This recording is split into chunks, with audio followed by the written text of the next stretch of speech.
All right, we are live and direct. You already know what it is. Chauncey, aka the Black Separatist, with another GMOG Media TV live conversation. So, late night, Friday night, I just want to get this off my chest. Um, I'm not going to be on here for too long. I'm not, some of you guys know I'm not a long-winded dude. I get to my point. And when I get directly to my point, that's it. I don't filibuster or nothing like that. So I want to talk about thriving Black neighborhoods, and I'm going to break this down in the video and how that's important right now. It's always been important in my eyes, but it's extremely important since now we know it's confirmed that we got a white supremacist in office, Donald Trump. So before I break that down, family, if you're new to the channel, once again, my name is Chauncey, aka the Black Separatist. On this channel, I talk about counter racism. I also talk about issues that affect Black people collectively as a group, and I offer my suggestions on how to replace this broken system of injustice, this broken system of racism, white supremacy, with a system of justice. So if you subscribe to that ideology, please subscribe to this channel. If you don't, you know what to do. Click off because you're hate watching. It's pointless. It's just that simple. All right, so we got a few people in the chat room. Let's take a look real quick. Starting to pile up a little bit. So we're going to get these going. Yeah, I was thinking about this topic for a while, but I just never really had actually time to sit down and talk about it. Now I do. But I want to talk about importance of Black neighborhoods. And notice the words I'm using. I'm not using Black community because there is no such thing as a Black community.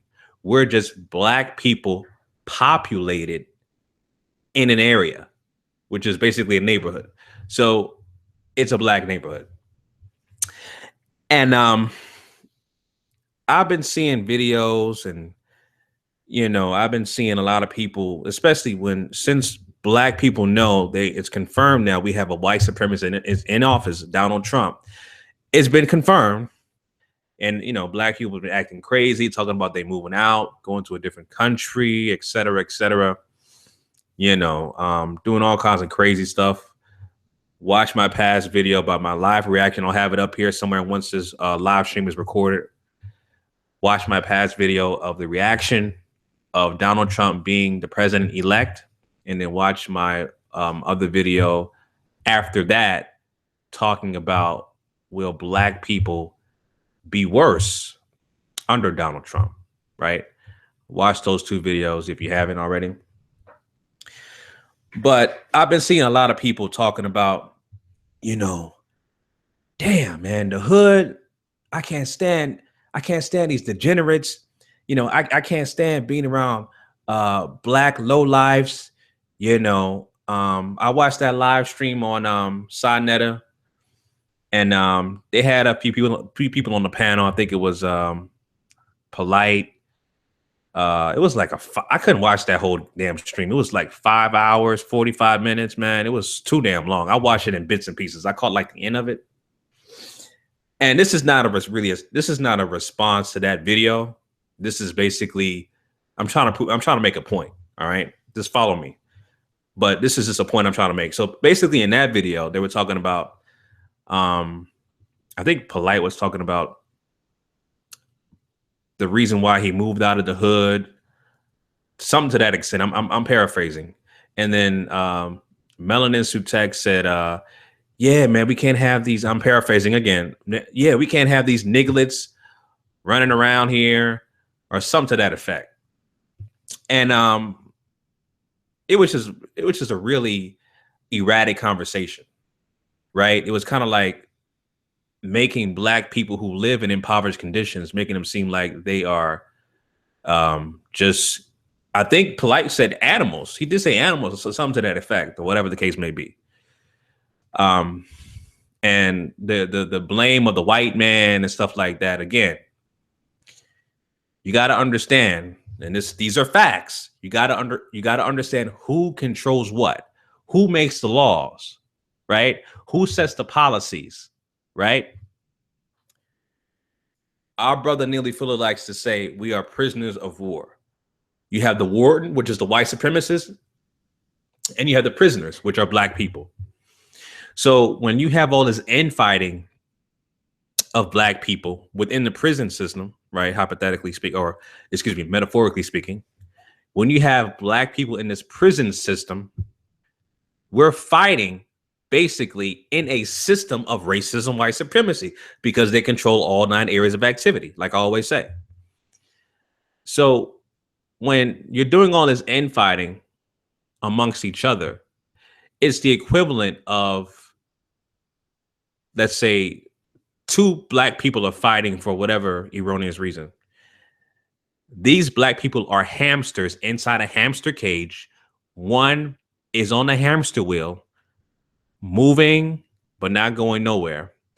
The other one's on the sideline, watching the hamster moving, not going nowhere, getting mad, getting upset. Damn, you see this motherfucker right here, man? He's on the hamster wheel moving. I gotta get on the hamster wheel. So he gets up and it's like, nigga, what you doing? Get off this hamster wheel. I'm gonna get on it. And starts moving and not going no goddamn where. That's exactly what black people are doing right now. And they've always been doing it. It's, you can say the crab in a bucket mentality, whatever the case may be.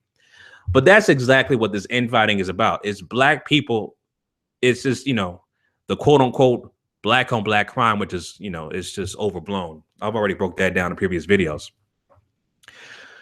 But that's what the infighting is about. The infighting proves absolutely nothing unless you find a way to get out of that hamster cage together. That's the whole point of working together as a group, because a group is what solves the issues. When you do things as a group, that's the start of ending your oppressor's domination. And that's the whole point of this video, how I want to break down black neighborhoods and how we need to focus on thriving black neighborhoods. All right. So now about me, some of you guys know I am in Miami, specifically Miami Gardens. Miami Gardens is the highest populated city of African Americans in the state of Florida. Look it up yourself. These are facts. The neighborhood I live in now is predominantly black. Now, before I talk about the neighborhood I live in now, I've been here for 3 years as a homeowner. Prior to that, I lived in another section, another part of town in Miami Gardens for 7 years. And that was, let me tell you something. I would say that was a living nightmare. I've witnessed in that part of town, and it was a lower income area. All right. You can say borderline poverty, I would say. But I've witnessed 4 drive-bys in that neighborhood.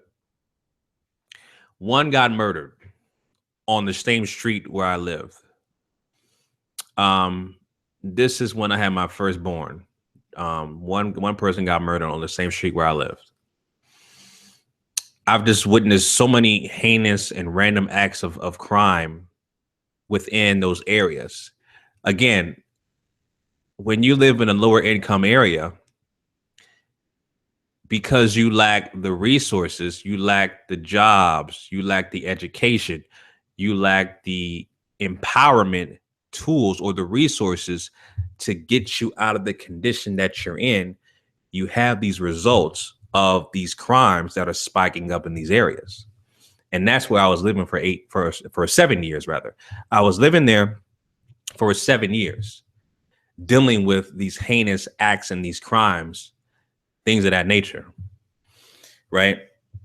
And The thing about it is, family, the last straw for me to move out of that neighborhood was when I witnessed an armed robbery. When I was getting, this is when I had, I think I had my two children, my two sons at the time. I was getting ready to go to work, and my kids were getting ready for school. In the morning, I witnessed out of my own eyes a armed robbery right across the street from where I live. My kids saw it. Everybody was frightened. Everybody was frightened. And that was the last straw for me. Right there when I saw that, I said, I got to get out of here ASAP. So within a matter of 2 months, I moved out. And I'm going to tell you exactly. In my mind, I was thinking, okay, I'm going to move out. I got to live in a nice white neighborhood. So immediately I got in contact with my real estate agent. I love my real estate agent. She's a successful Jamaican woman out here in South Florida who got me my house where I'm at now. But I got in contact with her, and we start looking for homes and things of that nature. And I started looking around town, around different areas like Miramar, Pembroke Pines. And these were the nice areas. These were like west of, I-75, the very nice gated community homes, top-notch security, stuff like that. And I saw a lot of homes, and there was 2 homes within these predominantly white neighborhoods, or predominantly white communities, because those are communities that they own and run, that I wanted to move into. Like, I had the paperwork, and I just needed to have it signed off. So I was just like this fast to actually moving into another neighborhood that was in Miramar, predominantly white neighborhood, right? And you can ask my wife, like, I wanted to move there ASAP. Beautiful home. It had pool, beautiful lot. The backyard had a pool overlooking a lake. It was a great home. And so I tried to put in an offer for that home, but a lot of bids were on the table and I didn't get the home. But imagine if I got that home, I would be there right now, but I would be miserable because I don't like living around white people. I don't. I do not like living around white people. I can work with white people. I can interact with white people, but I cannot live with white people, especially as my neighbors. And so that would really been the reality if I really moved to that house. But the neighborhood where I'm at right now, it was like a hidden gem, right? Because I didn't know a thing about it, and I actually researched it. My real estate agent didn't tell me about it. I was looking at homes in this particular area where I'm at right now, and I saw these homes that were really nice, and they had a great size square footage. So I basically drove over, and I was like, damn, I never knew about this area. This is pretty damn interesting. And it's right in Miami Gardens. And it is predominantly black. And, Miami Gardens is a predominantly black city. So as soon as I went there and I saw the home, I was floored. I fell in love with the home. I saw like the neighbors were black, working class, just overall great. It was a great atmosphere, and I fell in love. That's when I put in the offer, and now I'm here today, 3 years later. And it's a complete 180 from where I used to live around black people, impoverished black people, watching crime and people getting shot and people getting robbed, consistently, compared to where am I now for 3 years, where my children can play outside with no issues. I don't have to worry about gunshots, drive-bys. I don't have to worry about violence. I don't have to worry about people passing by with loud cars playing music. I don't have to worry about loud music playing at night. I don't have to worry about people smoking cigarettes or weed or whatever. I don't have to worry about people drinking. None of that. And this is a predominantly Black neighborhood, a thriving community. Right? So that's what we need to focus on. A lot of Black people, they just get afraid of Black people, man. Like I said, I can't live around white people. I cannot live around white supremacists, suspected white supremacists. I cannot do it. It's not in me.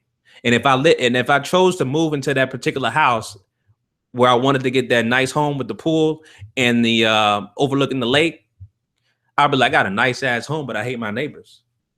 I don't go outside and talk to those motherfuckers. I know they are some white supremacists. But 95% of my neighbors here are Black, working class. I got one of my neighbors they're a restaurant owner. She got her own food truck. All right.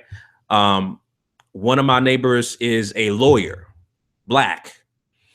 I got a business owner right across the street. She has her own interior decoration design company or something like that.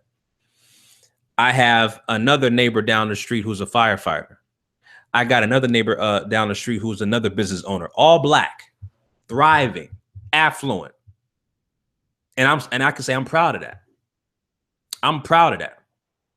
Right? So again, going from an impoverished community full of Black people, right?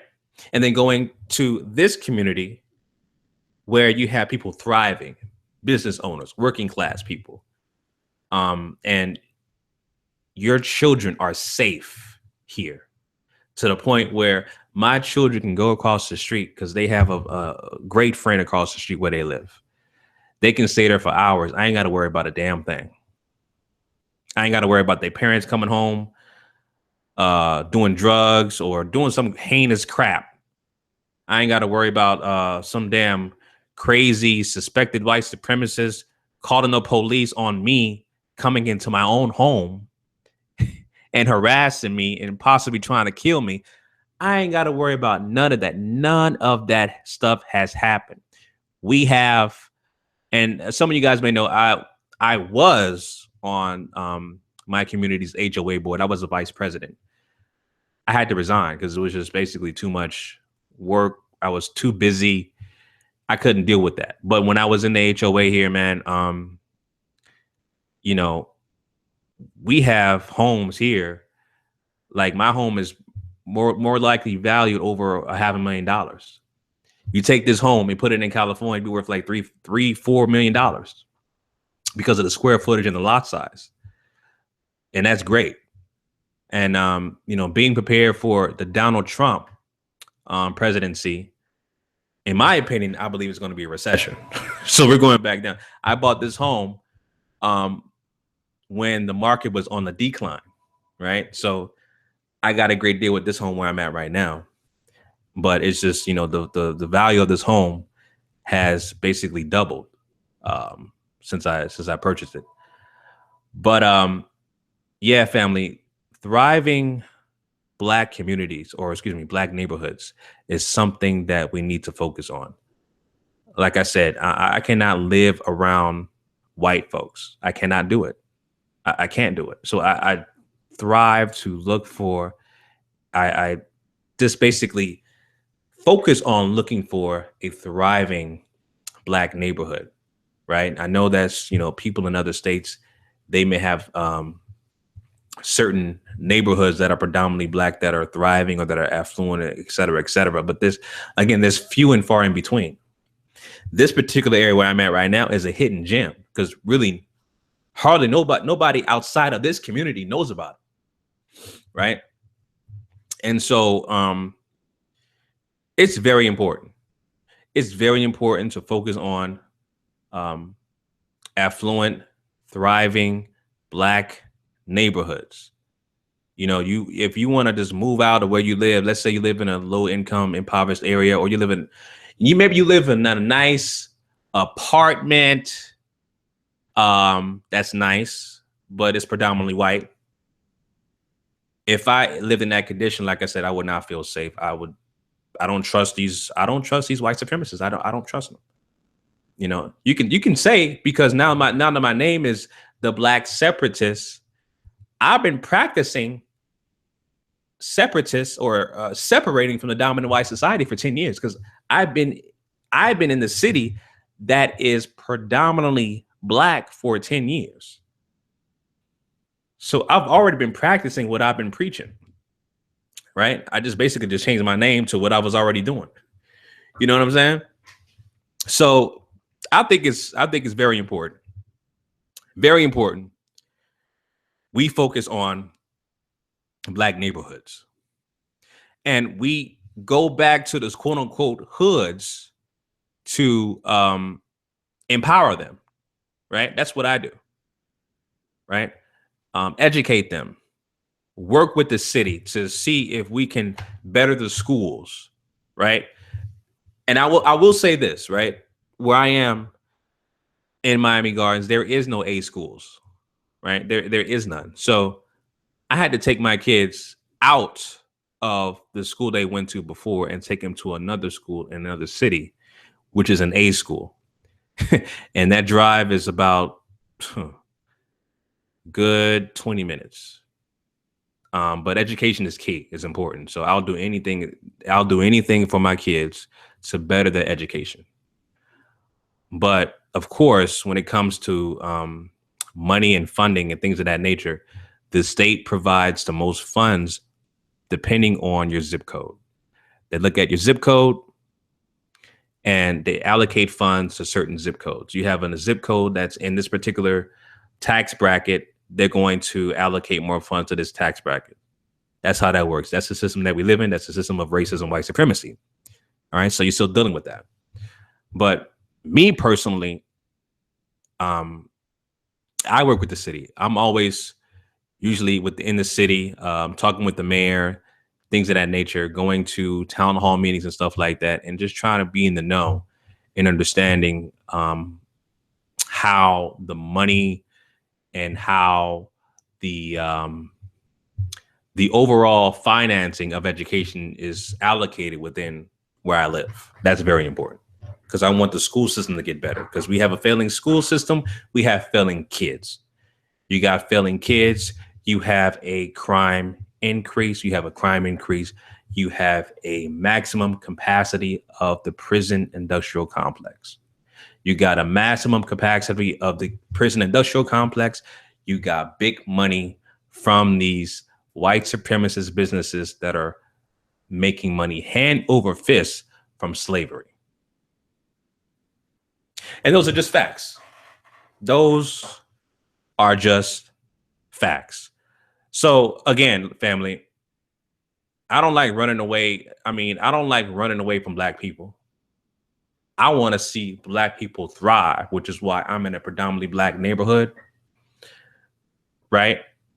Where my neighbors are Black, 95% of them are Black. My neighbor next door is classified as white Hispanic, but I have no problems with her whatsoever. But the rest of my neighbors are all Black. 95% of my neighborhood is Black. And again, they're all successful. They're all thriving. They all got great businesses, careers, et cetera, et cetera. So it's something that I definitely commend, and I definitely, I just definitely recognize, you know, it's something very important that we need to focus on, that we need to help accomplish is just thriving, affluent Black neighborhoods, man. It's so important. So important, family. So I just, you know, I just wanted to share my thoughts on that, how important that is. And with this Trump presidency, we all we got right now. We can't depend on the censor for nothing. We got to start doing things for ourselves. Like I said, govern yourself accordingly. All right. I'm not depending on Trump to do me anything for me. I'm not depending on Trump to do a goddamn thing for me. You shouldn't either. Do for you. Do for yourself. And focus on where you live. Focus on your local community, your city officials, your local government, et cetera, et cetera. Focus on where you live and better your condition. You know, those are my suggestions. And that's what I've been trying to do. You know, I'm just trying to be to the point and honest, family. You know, that's what I'm trying to do. So, yeah, man, those are my quick thoughts. I'm like I said, I don't go on here filibustering, man. I'm not, you know, these quote unquote paid speakers where you pay to watch them speak and they speak for 3-4 hours. I'm a regular dude that's just trying to offer suggestions of how to replace this broken system of injustice with the system of justice. You know, that's what I'm trying to do. You know, so that's that, family. On another subject, this is pretty funny actually. I was binge watching a show called Atlanta. I'm probably late, but you know, when I watch TV, like I said, I watch sports or comedy. So I was looking for something funny to watch and interesting, and this show called Atlanta popped up on TV on my Xfinity thing, and I've binge watched that show today for about 7 episodes, man. Atlanta is a show, for those who are not familiar, it's a show that's I think it was created by the guy Childish Gambino. He's a dope artist also, but the show is just on point. I love the show. But I watched this episode, family, and I'm gonna play it for you guys to see. It is so funny, man. It's Atlanta season 1, episode 7, Ban. And I want you guys to see this video. I don't know if you guys have seen it or not, but it's hilarious. This is basically art imitating life and life imitating art. But this is so damn true, because this is what Black people are suffering from. We're suffering from an identity crisis. We're suffering from illusion of inclusion, not to mention all of these mental illnesses that are unaccounted for. But I got to play this clip, family. This is so important that I play this clip because it's hilarious. All right, so let me switch it to my monitor real quick. I'll play this clip real quick. Camera. Hold on. Okay, here we go. Screen share. All right, yeah. So Atlanta season 1, episode 7, Ban. Y'all watch it. This is hilarious. Earlier in our show, we talked about transitions and sexuality, but what about race? Our correspondent, Nathan Wilder, has the story.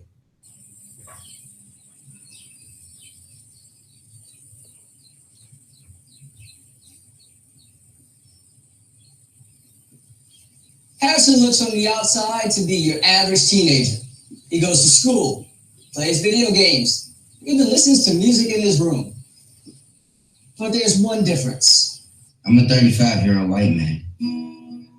Harrison, born Antoine Smalls, has transracial identity, identifying as Harrison Booth, a 35-year-old white man from Colorado. And when did you know that you were a 35-year-old white man? Well, I've always felt different. I go to the store, the movies, and just be thinking to myself, like, why am I not getting the respect I deserve? And then it just hit me. I'm white. Now, I've seen this dude on the internet on YouTube. He's pretty funny. But yeah, this is interesting. I'm going to keep playing the video. And 35. I just miss Colorado sometimes. You know, here I pretend the buildings are the old San Juan mountain range, but, you know, the job's just here. And where do you work? I'm a systems engineer for Coca-Cola. Oh, okay. That boy don't work. He go to school and that's it. Mm-hmm. One day he said, call me Harrison.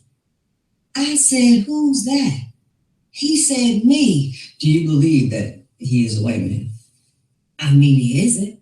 And I'd love to wake up one day and say, hey, everybody, I'm Rihanna. But I ain't. It's been pretty hard. My family just doesn't get it.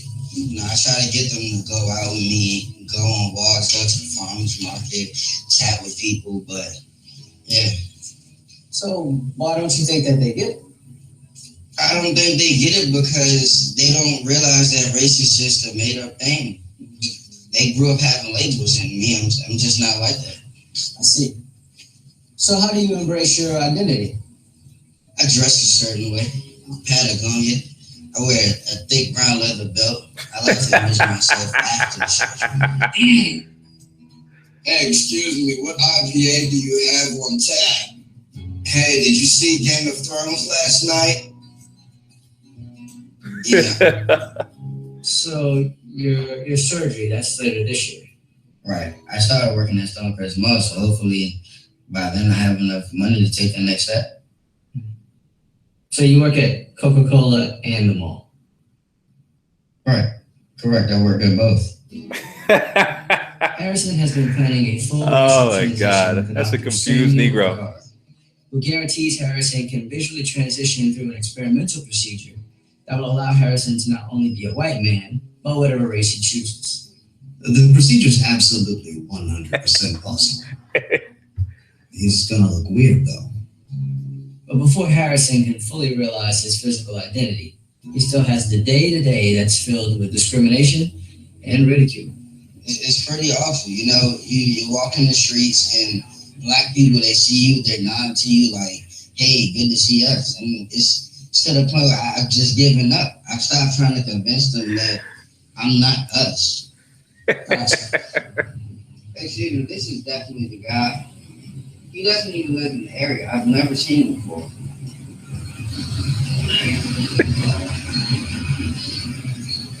Oh my God, yo. I think we're taking slow strides, but you have to believe things are getting better. Otherwise, you just die inside. Is there anything you'd like to say to other black kids out there who may be going through the same thing? Just be you at all costs, but also stop dressing so crazy.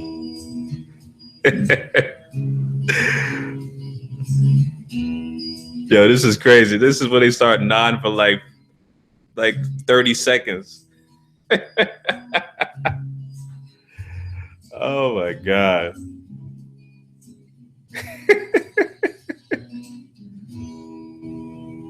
Absolutely. Oh, that's hilarious. Hi. Oh, that was hilarious, bro. That is hilarious, man. But yeah, there's a lot of black people like that, man. They're just confused, man. Confused Negroes. And like I said, this is just basically art imitating life, life imitating art. But I just watched that episode. I was on episode 7. I was like, oh, this is that is hilarious. So as a matter of fact, I'm gonna watch another episode before I go to bed. As soon as I get off this live stream, I'm gonna go right back downstairs and watch another episode and go to bed. Because that's, like I said, I've been watching that for about 7 episodes deep. That's a pretty dope show, man. I like it a lot. I like it a lot. What said he be saying? He be saying crackatosis. That's exactly what that Negro was suffering from. Crackatosis, man. That is hilarious, man. But yeah, anyway, family. So yeah, back on the topic at hand. Like I said, I'm not gonna be on here for too long, but again, the importance of a thriving black neighborhood. That's what I thrive for. That's where I live at right now. This is where my kids are being raised right now. They experience being around black people, thriving black people. They have, like I said, I took them out of the bad element, out of the high crime, the shootouts, the robberies.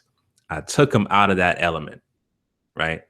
And now they're in another element of a thriving black neighborhood, right? And for me, and I'm going to tell you some real stuff. I think for me, where it all started, as far as why I don't like living around white folk, is my childhood. This goes back to my mom, where she basically did the same thing I'm doing right now to my children, but the opposite. She took me out of the so-called hood and she raised me in a predominantly white neighborhood where I couldn't connect to anybody there. Couldn't connect to anybody, couldn't understand anybody because they were white. Went to a predominantly white school. Couldn't connect to anybody, couldn't understand anybody because they was white. So that's where that all stems from, right? I just cannot live around white people. Goes back to my childhood growing up, right? So I'm basically, like I said, I did the same thing that my mom did, and I did it the opposite way. I found a thriving Black neighborhood, and this is going to show my children something where this is something that they're going to be forever remembering and understanding the importance of being around or being in and living in a Black neighborhood. You know, that's extremely important, extremely important. So, yeah, that was some real stuff I just told y'all, man.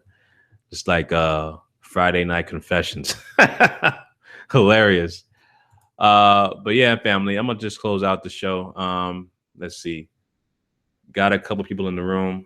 I like what you're doing. Hope it makes a difference. Appreciate that, Tabitha. Chauncey, Black people are not the problem. It's niggas. That's very true. That's very true. I'm around beautiful Black people right now. Beautiful Black people. But the niggas are created by, it is a, I like to say, a science project. You put Black person, a sensible Black person, in an area that has no jobs, has no resources, inadequate education, inadequate resources to rehabilitate yourself, et cetera, and the nigga is created, right? And that's what I witnessed in that impoverished community where I came from. I witnessed the onslaught and creation of niggas shooting each other, robbing each other, killing each other. That's what I saw. That was the nigga that was constantly being shoved down my throat because of what I was saying on a constant basis. So that's what I saw. But that comment is very true, though. Very true. Love Atlanta show, great show. Yeah, it's a dope show. It's a real good show, man. I'm gonna keep watching that show. I was watching it today, and I'm watching one more episode before I go to bed. So, but that's it, family. I'm gonna wrap it up for tonight. Appreciate you guys joining me for the chat. That's about it for me. Like I said, I'm not no long-winded guy, man. When y'all see me live stream, I live stream, get my point across, and that's it. I don't do no filibustering unless I'm speaking with a guest. That's because they're talking most of the time and I'm asking the questions. But if it's just me, I'm gonna give y'all the raw facts, my opinion, and that's it. You know, that's basically it. So keep it simple, family. That's what I do. Like I said, but anyway, appreciate you guys joining me on this chat. Make sure you like, comment, and subscribe as always. All right. Chauncey, aka the Black Separatist, signing out. Hope you guys have a great weekend. Peace.